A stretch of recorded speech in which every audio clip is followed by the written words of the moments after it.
If we want to talk about bad business here, nothing is going to put a bad taste in the mouths of your viewers quite like acting so high and mighty and launching personal attacks against the biggest online voice in conservatism.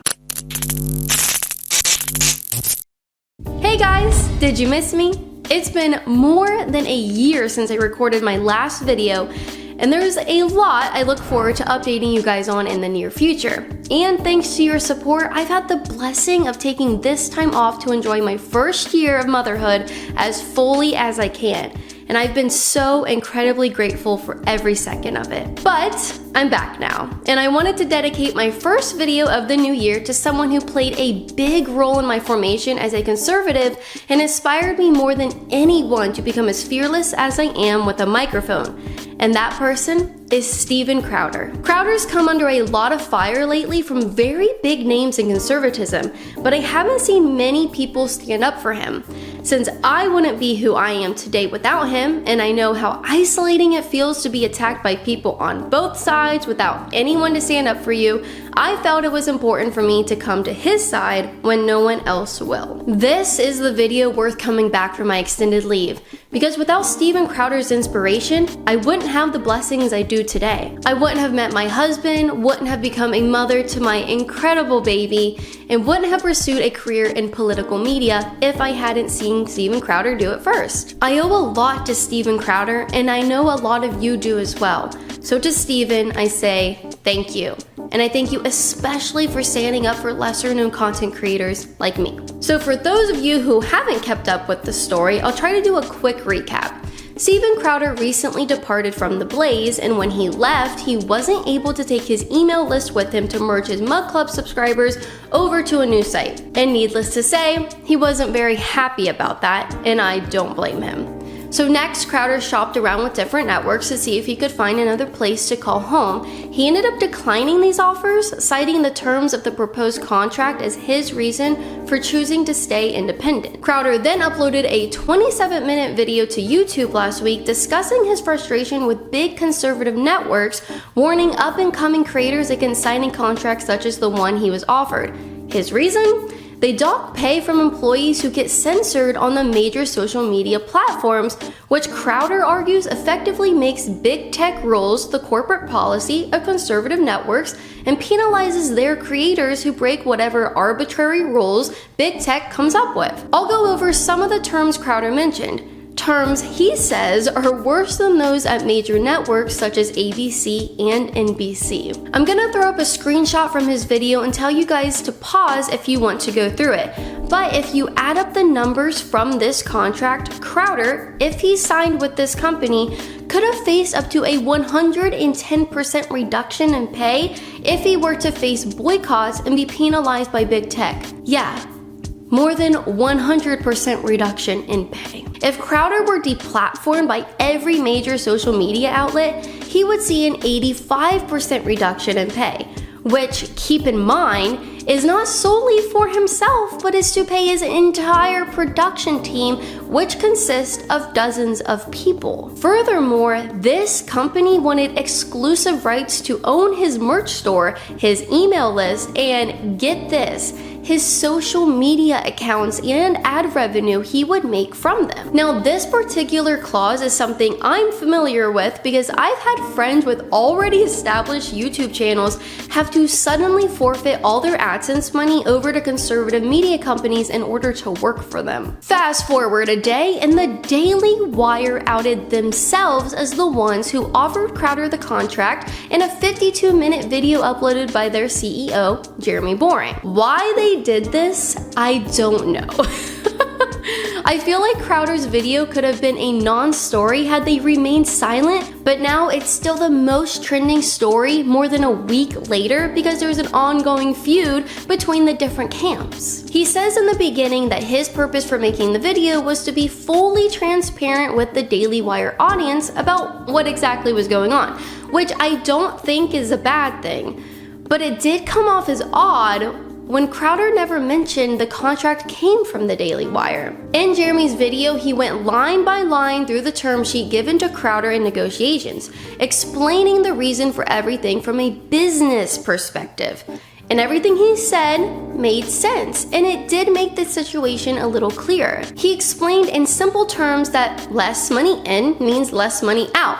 And I totally get that, and I think that's a fair point. Jeremy does leave out, however, that the $50 million offered to Crowder was for his entire production team and not for him specifically. And I honestly think a lot of people don't know that point. They think Crowder is just getting $50 million for himself. And that's not the case. So before I made this video and before coming to any conclusions, I wanted to take considerations of both sides and see both perspectives. And I'm sure there's more to the story behind the scenes that I don't know about, so all I can go off of is what I've seen publicly. And what I realize is that there aren't necessarily any bad guys here, but the problem here is that Crowder and the Daily Wire are coming from two totally different places. To Crowder, his chief concern, as he said in his video, is that conservative media companies are like the arm of big tech if they're going to dock pay for breaking big tech's rules. But to Daily Wire, it makes financial sense that they simply can't pay Crowder as handsomely if they aren't making the money to do so. They stressed in their video that they need to stay on social media as long as possible until they can fully migrate onto their own independent platform, and that making smart financial decisions is necessary to make that happen. I get it, and I do see Daily Wire's point, and even Steven Crowder admits their position is sound from a business point of view. But I don't think enough people are giving credit to Crowder's position or even listening to what he has to say.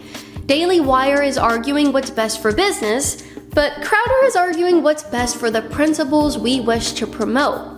I don't think either things have to be exclusive. I feel like a lot of people have been looking at this from a black and white perspective, that either Daily Wire has to have these items in their contracts or they'll lose a bunch of money and need to suspend operations. I don't think that has to be the case, and actually, I know it doesn't have to be the case from my own experience in conservative media. Crowder actually told Jeremy that if this is his business model, then he should consider making a new one. I was once part of a different conservative business model, and one that both worked and protected the integrity of what we're fighting for. A few years back, you'll remember I had a work relationship with Alex Jones. I had my own channel on Band.video, made regular appearances on his show, and I even had InfoWars branding on my microphone and videos until censorship really ramped up. But at no point did Alex ever take ownership of my social media, ask for my ad revenue, or dock my pay if I was censored by big tech. If anything, he encouraged me to get off social media and to utilize alternative platforms more. My relationship with Alex allowed me to maintain my independence as a creator, and it also allowed Alex to expand his influence every time I went viral between 2018 and 2020, which, if you guys remember, was quite often. It worked out and we both benefited. Beyond this, Alex sponsored my work primarily because he supported me as a person and thought my work was important for our country. There are countless creators he supported over the years without expecting anything in return, because to him, winning back the country was more important. But from Jeremy and the Daily Wire's own admission, it doesn't seem like they're interested in funding these things unless it absolutely yields them a return on investment financially. According to Jeremy, Ben Shapiro, Matt Walsh, and others at Daily Wire, this is capitalism at work. But isn't innovation also another component of capitalism? Isn't taking a risk the only way of finding out if maybe there is a better way of doing business? Maybe someone as costly as Crowder isn't the personality to experiment with, but why not remove those clauses from a contract with someone lesser known and see just how things might work out?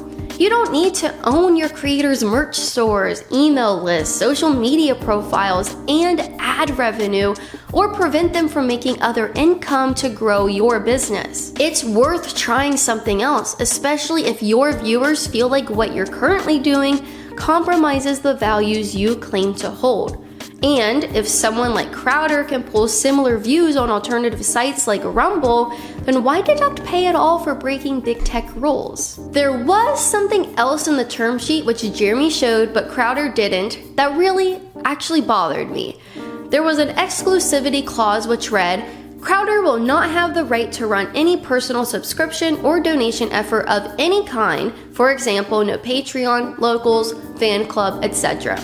I'll give you a real-life example of why this is a bad policy at the Daily Wire. When I started filming videos in 2018, my cameraman and I were able to go out as a team of 2 and never had any issues. But as the election season heated up, so did the vitriol against us, and liberals started getting very violent towards me very quick. At the advice of Alex, I started promoting my Patreon so I could hire security because suddenly the cost for production skyrocketed.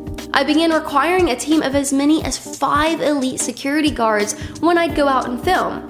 Now, what if I was locked into a 4 or 5 year contract which didn't already include security fees? And what was I supposed to do if, after I left, I had no other source of income on my own to fund security when my life was at risk? There were instances after Alex and I parted ways that protesters attempted to assault me and my security had to intervene. If not for my Patreon and the ad revenue I still made on old videos, I would have been all alone in a sea of hundreds of violent students at the University of South Florida. Which is why I think we need to take Crowder seriously and also defend him. And I think it's an absolute shame that his critique of the way these companies are doing business turned into an assault against his character. If we want to talk about bad business here, nothing is going to put a bad taste in the mouths of your viewers quite like acting so high and mighty and launching personal attacks against the biggest online voice in conservatism. If I was offered a contract like this, I wouldn't sign it. And I definitely would not advise someone up and coming to sign it either. Speaking from experience as a content creator, if I had signed something like this when I started making videos back in 2018, it would have done me more harm than good and literally put me in harm's way. I think the Daily Wire and companies like them would benefit more from putting the person before the profit in the same way Alex did. If they did so, they'd find new ways to put their money where their mouth is and at the same time listen to people who have simultaneously made alternative business models work and kept their integrity. This discussion is bigger than Steven Crowder because these contracts affect way more than him. And worse, they impact young conservatives who have no choice but to go along with it if they want to have a voice, since it's harder than ever to build your own platform online, which is exactly what Crowder has maintained. To wrap up, I don't like that everyone who's been on the offense against Steven Crowder is attacking his person rather than his position. I don't like that the Daily Wire's positions aren't allowed to be questioned because it's just business. But Crowder's positions make him a terrible person. That's why I felt compelled to make this video and defend him. They took a criticism he had not of them as people, but of the way they do business and made it personal.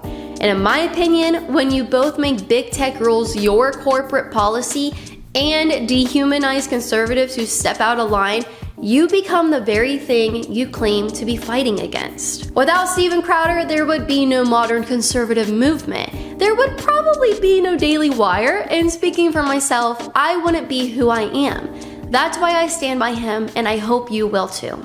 I wouldn't have met my husband, wouldn't have become a mother to my incredible baby, and wouldn't